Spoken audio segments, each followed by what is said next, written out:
महाराज श्री, पिछले 5 सालों से जीवन में अंधकार छाया हुआ है। कभी भी सफलता नहीं मिल रही है। जीवन में आगे क्या करूं क्या ना करूं समझ नहीं आ रहा। सफलता किसे माना है आपने? महाराज जी, श्री जी मैं पढ़ाई पूरी की और मैंने श्री जी से कहा कि मैं अब क्या करूं। तो उन्होंने मुझे कुछ संकेत दिए थे कि आप सरकारी में जाइए और प्रभु की सेवा करिए। फिर सफलता नहीं मिल रही उसमें एग्ज़ाम में, और अभी है। आप हमारी बात समझिए, आपको श्री जी ने संकेत किया और आप सफलता नहीं प्राप्त कर, दोनों बातें झूठी है ना, दोनों बातें झूठी हैं। आप सत्य को स्वीकार कीजिए। श्री जी के संकेत को आप जानने लगे। आप श्री जी के संकेत तो तभी जब आप उनकी मन की बात जान लेना, तो आप कितने बड़े सिद्ध हो गए। और फिर सफलता किसकी चाहते हो? प्रकृति जननी की। आप श्री जी के संकेत को जान जाओगे तो श्री जी के प्रेम की सफलता चाहोगे, लोकवत नहीं। और ये लोक की सफलता, सुनो पहले, प्रारब्ध के अधीन है। इसकी सफलता के लिए श्री जी से प्रार्थना मत करो। हमारी बात समझना। विद्यारण्य जी एक बहुत बड़े महापुरुष हुए हैं। उन्होंने अपने माता पिता को सुखी करने के लिए, धन प्राप्ति के लिए गायत्री अनुष्ठान किया। ब्राह्मण कुल में जन्म हुआ था। एक पुरस्चरण 24 लाख गायत्री होता है। उन्होंने एक पुरस्चरण किया, 2 पुरस्चरण किया, एक बार भी कोई धन की प्राप्ति नहीं हुई। आखिरी में उन्होंने संन्यास लिया। जो संन्यास लिया, माता गायत्री प्रकट हो गई। उनका अब इंद्रासन भी मांगो तो आपका। तो बोले अब क्या जरूरत है, अब तो वैरागी हो गया, विरक्त हो गया। माता पिता भी पधार गए, उनकी सेवा के लिए अर्थ चाहना। 23 पुरस्चरण किए, तो आप तब नहीं आई। तो उनका तुम्हारे अनंत जन्मों में ऐसे 24 महापाप थे जिनके कारण मैं नहीं आ पा रही थी। अब वो 23 पुराण से चरण से नष्ट हुए, पुरस्चरण से, और 24वां तुमने संन्यास लिया। तो अब आप जो चाहो पर। बोले अब चाहिए ही नहीं, क्योंकि अब सन्यासी हो गए, अब तो ब्रह्म प्राप्ति के लिए। तो इससे आभास होता है कि अगर हमारा बुरा प्रारब्ध है तो हमको भोगना पड़ेगा। हम कितना भी प्रयास करें वो हमें, तो हम क्या करें इसमें जिससे हमें परम शांति हो? प्रभु के नाम का जप करते हुए उन पर दृष्टि लगाएं कि प्रारब्ध से हमारा भरण पोषण शरीर का भले, ये हमारा भरण पोषण आपसे होगा ना। तो वो एक ऐसे हैं जो आपके प्रारब्ध को भी मिटा देंगे। वो ऐसे शरणागत वत्सल हैं कि सब लिखा पढ़ी अलग कर देंगे। सुदामा जी को दरिद्रता का योग था। ऐसी दरिद्रता, कई कई दिन तक भिक्षा नहीं मिलती थी। ये जितने भी चरित्र हमारे लिए उदाहरण है। मांगने जाते थे तो मांगने से भी नहीं मिलता था, कई कई दिन। एक दिन उनकी पत्नी ने कहा कि हमारा आपका तो चरणामृत से भी गुजारा 2 दिन 3 दिन हो, 4 दिन हो, छोटे छोटे बच्चे तो मर जाएंगे ऐसे। कुछ तो उन्होंने कहा, श्री कृष्ण के सिवा हमारा कोई नहीं। अब हम क्या कर सकते हैं? प्रारब्ध जब बिगड़ता है ना, वो कोई सफलता नहीं होने देता। तो एक दिन श्री रुक्मिणी जी प्रसाद ठाकुर जी को भोग पा रही थी, तो वो ऐसे रोक दिया, उदास हो गए। तो उनका, प्रभु ऐसी स्थिति हमने जब जब आपकी देखी, तो किसी भक्त को जब कष्ट होता है तब आपको ऐसे देखा है। कौन सा भक्त है और क्या कष्ट है? तो एक सुदामा नाम के हमारे मित्र हैं, कई दिन से भोजन भी उनको।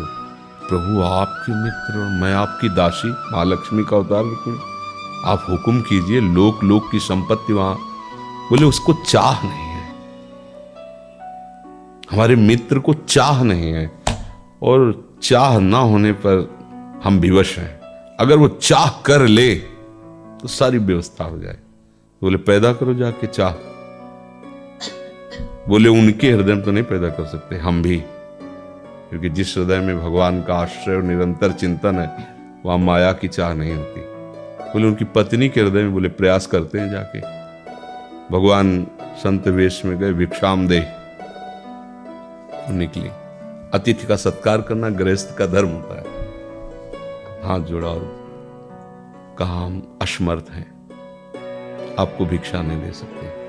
क्यों? बोले हम अपवित्र हैं, हमारे ऊपर सूतक लगा हुआ है। किस बात का सूतक?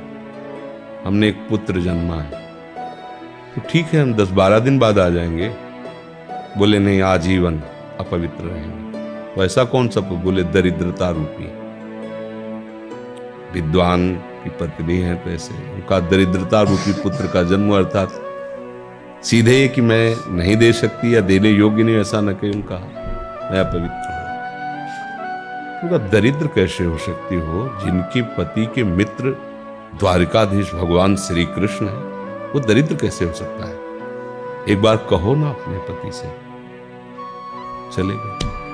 जो सुदामा जी आए तो भाग देखो, आज एक अतिथि आए थे, उनको मैं कुछ नहीं दे पाया। मुझे बहुत कष्ट है कि मेरे पुत्र और आए हुए अतिथि का भी हम स्वागत नहीं कर सकते, उनका भरण आपके मित्र द्वारिकाधीश प्रभु श्री कृष्ण। सुदामा जी ने कहा, बोले चले जाओ ना, वो कुछ न कुछ सहयोग कर देंगे। तो बोले हम ऐसे मित्र नहीं बनाए कि वो हमारा सहयोग करे, कभी नहीं, मर जाऊंगा, पर उनसे ये नहीं कहूंगा कि आप हमारा। बोले मत कहना, दर्शन के लिए तो चले जाओ, वो सुना है इतने उदार हैं कि वो जाने पर ही दे देंगे। सुदामा ने कहा दर्शन के लिए तो जा सकते हैं, बहुत दिन हो गए, ठीक है, पर मित्र के पास जाए तो कुछ लेके जाना चाहिए, मेरे पास तो कुछ नहीं है।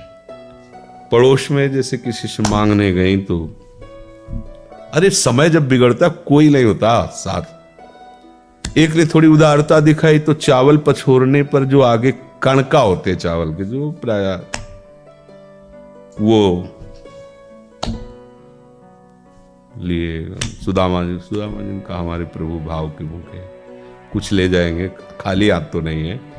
पोट्री में सारांश में बता रहे हैं, द्वारपालों ने देखा कि हड्डी हड्डी शरीर में कई जगह से फटे वस्त्र, बेवाई फटी हुई, तो दिखाई दे रहा था दरिद्रता की मूर्ति है।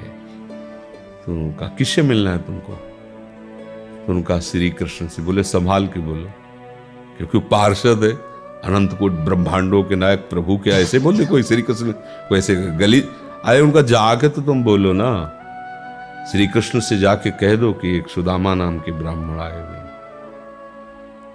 पार्षद है, वो प्रभु बड़ा अजीब आदमी है, आपका नाम बिना किसी सभ्यता के ले रहा है। वो कह रहा श्री कृष्ण से कह सुदामा, कूद पड़े, भगवान दौड़े। वो पार्षद, वो सब की ब्रह्मा जी शंकर जी आते हैं तो वहां खड़े रहते हैं घंटों, भगवान ऐसे भागे। सुदामा जी को पता था ना, हमारे रुक्मिणी जी के महल में रुक्मिणी जी के पलंग पर बैठाते हैं, स्वयं चरण पखारते हैं। अब ये वैभव, क्या हालचाल है, कैसे हो? तो आप सब जानते हो, आपकी बड़ी कृपा है। तो ब्याह हो गया, हाँ ब्याह भी हो गए, बच्चे भी हो गए। हमारे पास आए हो तो कुछ तो लाए ही होगे। और वो सड़े से कपड़े में चावल, कैसी बड़ी बड़ी वो वैभव, महारानियां सब, भगवान का। चुप ऐसे बोले, देखो फिर चुप कर रहे हो, हमारे हिस्से की चोरी पहले की थी और फिर चुप कर रहे हो। और उन्हें हिम्मत नहीं पड़ रही थी, इतने महामहिम प्रभु को कैसे हो तंदुर। भगवान ने ऐसे छीला, ओह, आज तक मुझे ऐसा स्वाद नहीं मिला। भगवान बड़ाई कर रहे, देखो रुक्मिणी जी की आंखों में आंसू आ गया, वो दृश्य।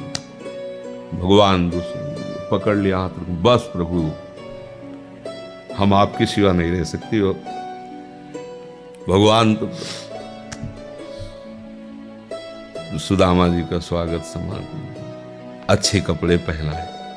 जब चलने लगे ना तो भगवान की तरफ वो देखते, मतलब कामना नहीं, पर कि देखा पत्नी कह रही थी जाओगे कुछ न कुछ, चले प्रभु, हाँ ठीक, इधर से चले जाना, हाथ भी खाली। प्रभु ने कहा देखो ये कपड़े जो है ना महंगे हैं, रास्ते में तुम्हें चोर बदमाश वो अपनी पोशाक पहने, इनको उतार दो। बोले बड़ी कृपा, कपड़े भी उतार लिए और रास्ते में सोचे देखो निगेटिवली सोच रहे, मेरे श्री कृष्ण मुझे कितना प्यार करते हैं। उन्होंने इसीलिए नहीं दिया कि ये दरिद्र कहीं संपत्ति पाकर मतवाला होकर मुझे भूल न जाए, मुझे कितना प्यार करते हैं। प्रभु के प्यार में मगन होकर सुदामा पुरी खड़ी जैसे द्वारिका। उनको भ्रम हुआ कि मुझे लगता है चलते चलते मैं पुनः द्वारिका आ गया। तो वहां पूछ रहे हैं कि ये किसका है। भगवान के पास विधाता है, उनका प्रभु ये तो गलत हो गया, इनके भाग्य में हमने लिखा था क्षय श्री, ऐश्वर्य का नाश, जीवन में नहीं ऐश्वर्य, क्षय श्री। भगवान ने उसका उल्टा कर दिया यक्ष श्री। जैसे कुबेर का अथाह धन का खजाना, त्रिभुवन का खजाना वही है कुबेर के पास, जैसे कुबेर का खजाना यक्ष श्री।